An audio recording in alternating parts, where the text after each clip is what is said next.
Now, Regina McCann of Liberty Blue Estate Agents is on the line. Regina, you're very welcome back to the programme.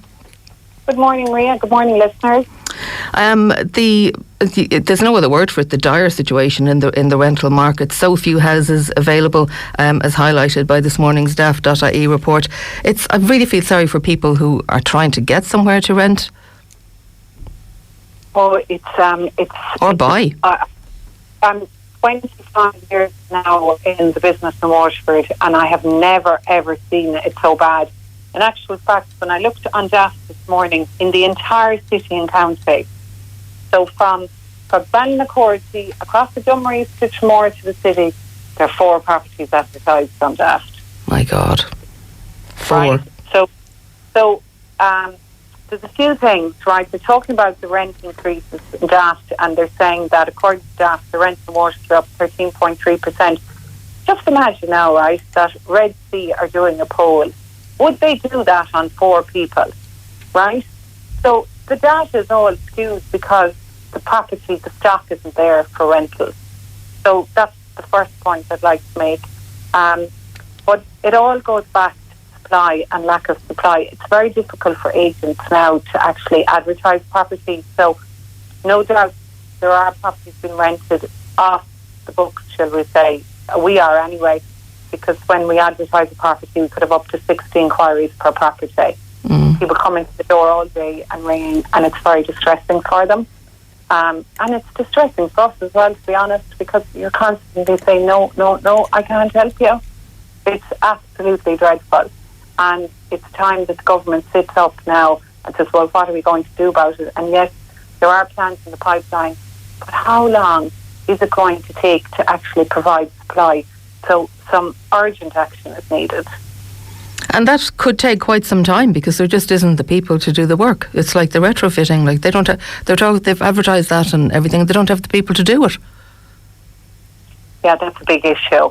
It is a big issue. Yeah, it is. It's multiple issues all adding up, aggravating the situation and causing chaos, really. And I know I won't be very popular for saying this, but I think it's time now to get rid of Airbnb, and there will people be annoyed when they hear me say it, but I think long-term homes are a priority over holiday homes. But if you can get such high rents, do you really think Airbnb is still a problem? And it wouldn't have necessarily been, would it, for the last 2 years? Well, you see, not all things are equal, Maria. Like, so for example, we have a landlord in Waterford and her rent is €575 a month, whereas the market rent should be $1,000. The rent pressures don't come in overnight. She was charging her tenants low rent, and so she can only increase her rent going forward by €12. So not all things are equal. I think that's one factor that could be looked at fairly urgently. But there's a lot of things. There's obviously vacant stock that needs to be retrofitted, as you said. There's planning issues. But this problem isn't created overnight. This is government after government making bad choices in the rental sector and not engaging with the stakeholders in the business who could have highlighted that this is going to get exasperated. Like 2,020 landlords left the market last year. They're racing out of the market because the tax treatment doesn't make sense for them to stay in it. So if you're a landlord and you're taking in €1,000 a month, you're paying in the region of 500 to 600 between taxes and expenses, and you're left with 400. Imagine then if you're the landlord who has a mortgage on your property, then you're actually paying tax on a negative income. So there are definitely landlords out there who are charging above what they should be charging, and the policing should be enforced on that because there is regulation around rent increases.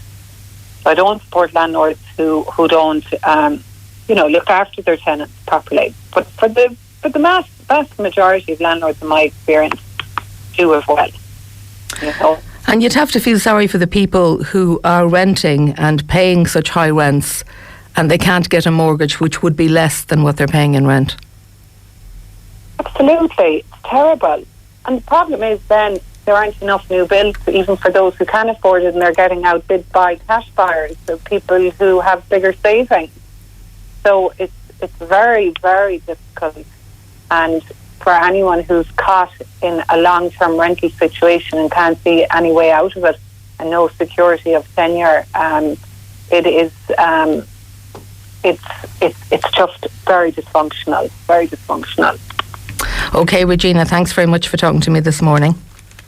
Thank you very much, Marie. See you. Bye-bye. Bye-bye.